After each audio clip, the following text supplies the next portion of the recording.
Assalamualaikum warahmatullahi wabarakatuh. Hai semuanya. Aduh, udah masuk ke kelompok terakhir aja nih. Jadi, di sini kami sebagai kelompok 6 akan membahas dan mempresentasikan materi fonologi di submateri semivokal dan diftong.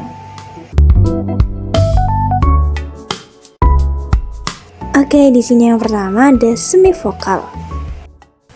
Pengertian semivokal. Semivokal adalah bunyi bahasa yang memiliki ciri vokal maupun konsonan, mempunyai sedikit geseran, dan tidak muncul sebagai inti suku kata.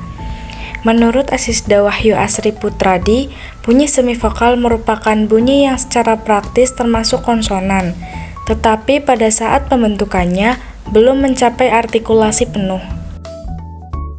Kualitas semivokal ditentukan tidak hanya oleh tempat artikulasi, tetapi juga bangun mulut atau sikap mulut.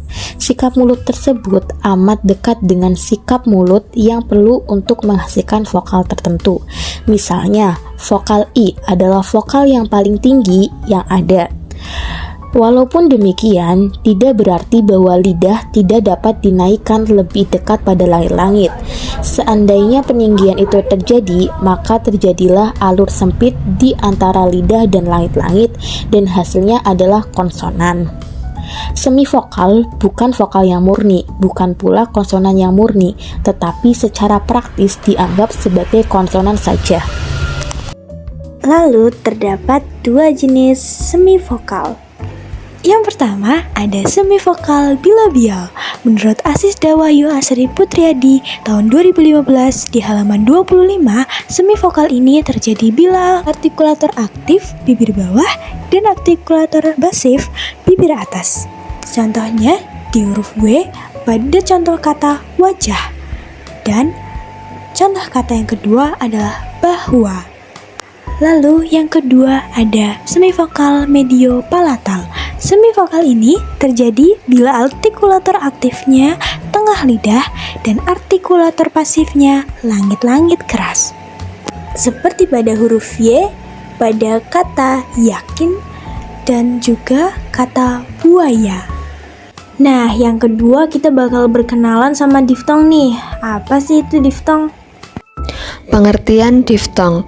Diftong adalah dua vokal yang berurutan yang diucapkan dalam satu hembusan atau denyutan nafas. Pada waktu pengucapannya ditandai oleh perubahan gerak lidah yang berfungsi sebagai inti suku kata. Gabungan vokal disebut diftong apabila menghasilkan satu bunyi. Gabungan vokal disebut diftong apabila masih berada dalam satu suku kata yang sama. Sebaliknya, jika sudah berada dalam suku kata yang berbeda, maka gabungan vokal tersebut tidak dapat disebut sebagai diftong. Diftong sering dibedakan menurut perbedaan tinggi rendahnya dari unsur-unsurnya, yaitu antara diftong yang naik atau rising diphthongs dan diftong yang turun atau falling diphthongs. Selanjutnya ada macam-macam diftong. Yang pertama itu ada diftong naik. Diftong naik terjadi jika vokal yang kedua diucapkan dengan posisi lidah menjadi lebih tinggi daripada yang pertama. Contohnya itu I pada kata gulai, pantai, santai, terbantai. Nah, terus ada au pada kata pulau, pantau, kerbau, dan yang lainnya. Terus ada yang kedua itu ada diftong turun. Diftong turun terjadi jika vokal kedua diucapkan dengan posisi lidah lebih rendah daripada yang pertama. Jadi yang diftong naik itu posisi lidahnya menjadi lebih tinggi dari yang pertama, tapi kalau diftong turun itu lebih rendah dari yang pertama. Dalam bahasa Jawa ada diftong turun.